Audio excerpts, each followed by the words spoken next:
And then we integrated with respect to u. So ln of the absolute value of the cosine of u plus c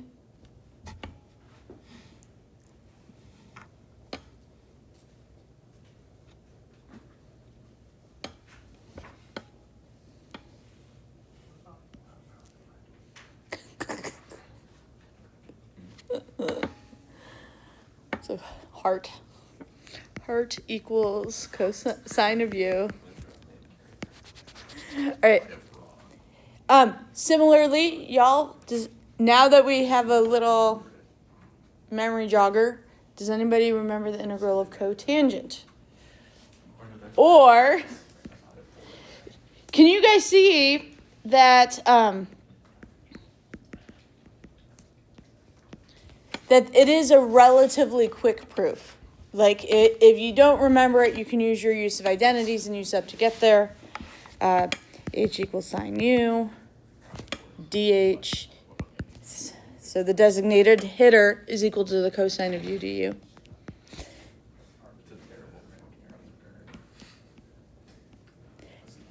It's really hard to make an h not look like an n.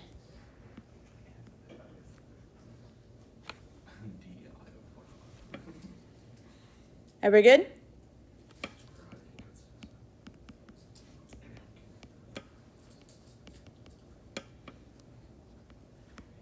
Would you accept alternate variables on the test? Yeah, I would. Okay. But I would be hesitant to encourage you to use alternate variables because, you know, consistency might become more cognitively demanding than you want. Yeah. Okay. So, I am going to give you guys proofs for these next ones. I'm sure you guys are really excited about it. Does anyone off the top of your head know the integral of secant? Great. This is going to go really well, I can tell already. All right, you guys.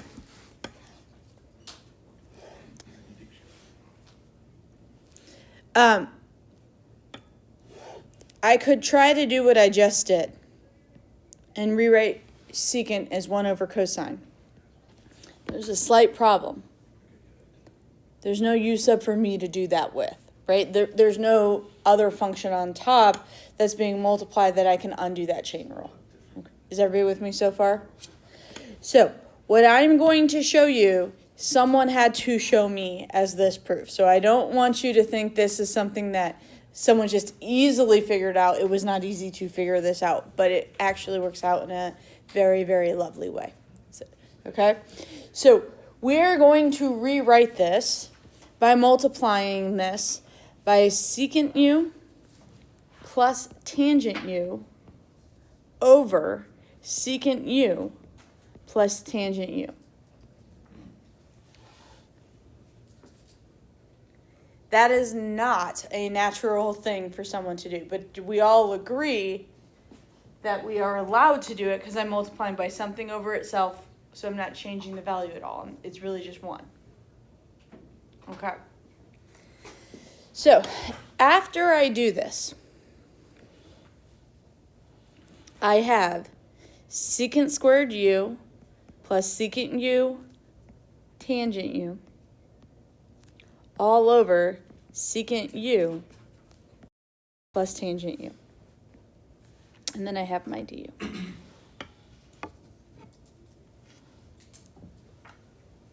And some of you guys might be looking at me right now and saying, how is this helpful? Are any of you kind of feeling that way right now? How is this helpful? You guys, if I were to let u be my denominator now, what is the derivative of secant?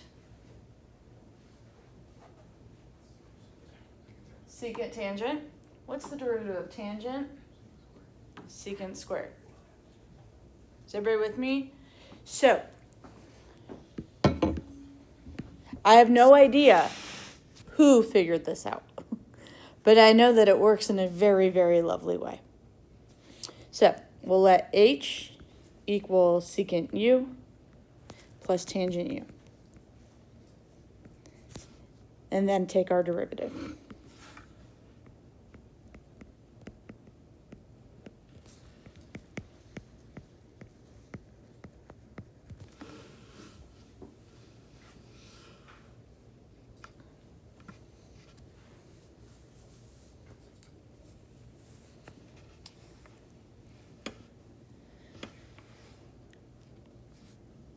So my numerator and the du become dh, 1 over h,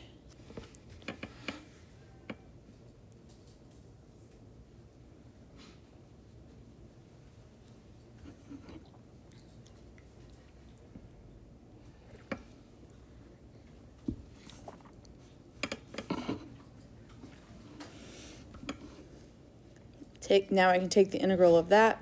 I get ln of h plus c.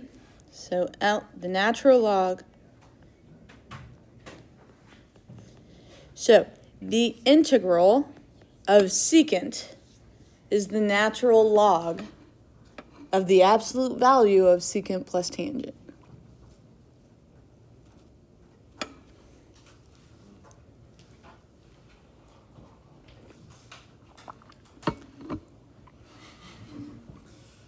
Do that at least one. Everybody good? It is my recommendation that you just study that and memorize it. But here is the proof to do it. Likewise, if I wanted to write a similar proof for cosecant of u, I'm going to multiply by cosecant plus cotangent.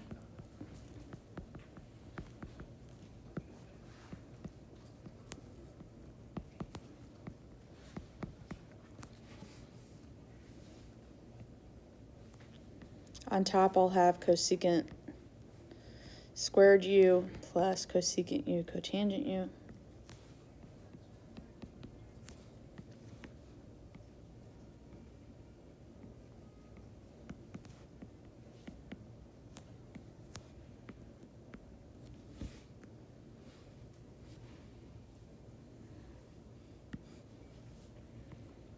Let h equal our denominator. You'd be a little bit cautious here. What is the derivative of cosecant?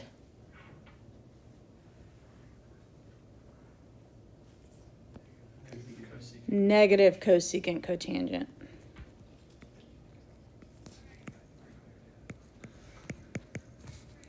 And the derivative of cotangent is negative cosecant squared.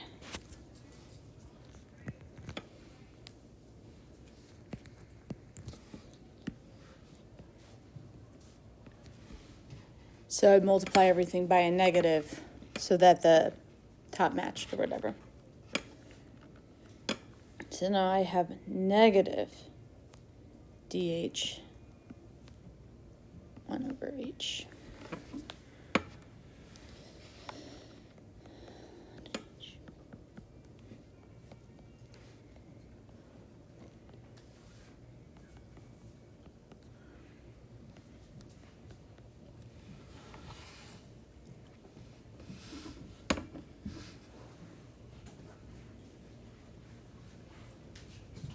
How we feeling? All right. Some other possible trig functions I might give you, or integrals that use trig. Any ideas on what we should do for this one? This one is a gnarly question, but because we can see lots of different functions. Do we see an inner function anywhere? The natural log is the inner function, and do we see the derivative of that inner function anywhere in the question? Okay, so we are going to let u equal the natural log of t.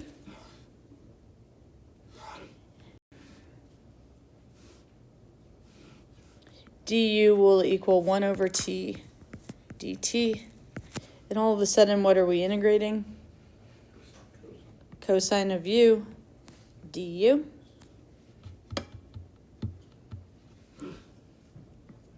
Which is sine of u plus c, which is sine of the natural log of t plus c.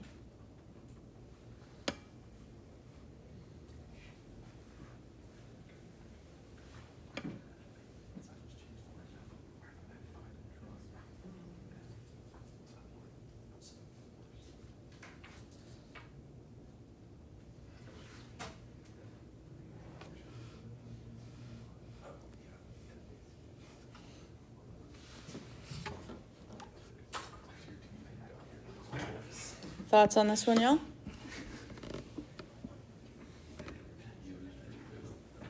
U equals square root theta.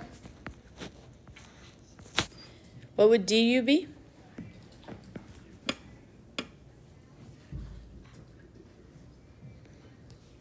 By the way, that's theta to the 1/2, right? So the derivative of theta to the 1/2 would be 1/2 theta to the negative 1/2, which, you guys, isn't that 1/2 square root theta? D theta. Which is pretty close to this if I get rid of that 2. So I could say, stop. 2 du is equal to 1/square root theta d theta. And all of a sudden this becomes a 2 times sine of u.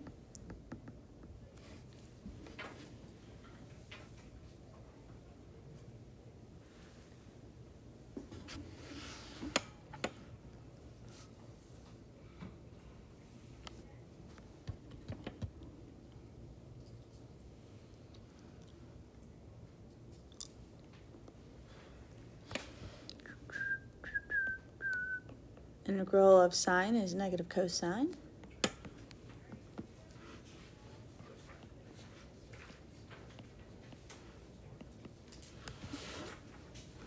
If I wanted to check my answer, I could take the derivative of this and see if do I end up back with sine of square root theta over square root theta.